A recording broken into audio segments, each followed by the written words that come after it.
Kryeministri i vendit Edi Rama i shoqëruar nga zëvendës kryeministri Belinda Balluku, ministri i drejtësisë Ulsi Manja dhe drejtuesit politik i qarkut të Dibrës Blendi Klosi ishin të pranishëm këtë të premte në hapjen e tunelit Murrizit i cili lidh Dibrën me Tiranën. Gjatë prezantimit zëvendës kryeministri Balluku bëri me dije se tuneli është 3.8 kilometra i gjatë dhe është i përfunduar me të gjithë komponentët.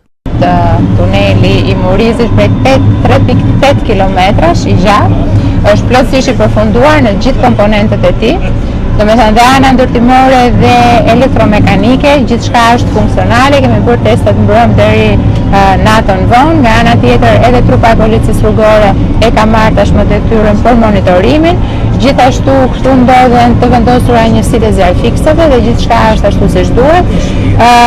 Në krahun tonë të djathtë kemi tunelin paralel që është tuneli i emergjencës. Sipas kodit rrugor, çdo tunel mbi 500 metra ka nevojë që të ketë tunel e emergjencës, ka 11 hyrje dhe dalje tuneli i emergjencës. Gjithçka është sipas parametrave. Në tunelin e emergjencës vazhdojmë me disa punime të fundit, por ndërkohë janë që të dy operacional.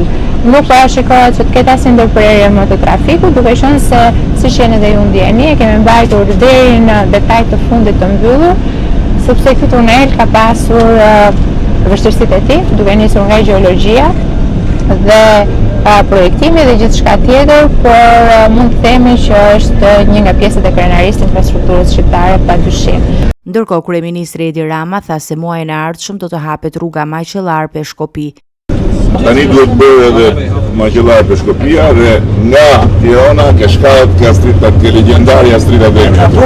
Maqellar-Peshkopi mbaron në prill. Po do mbaron në prill. Se nuk besojnë ata, thonë jo po prit se ta lejnë tash se e kanë për zgjedhje. Ndërsa në total rruga e Arbërit ka një gjatësi prej 74 kilometra dhe do të lidh Tiranën me Dibrën si dhe me veriun e Maqedonisë, Dibrën e Madhe, Tetovën dhe Shkupin.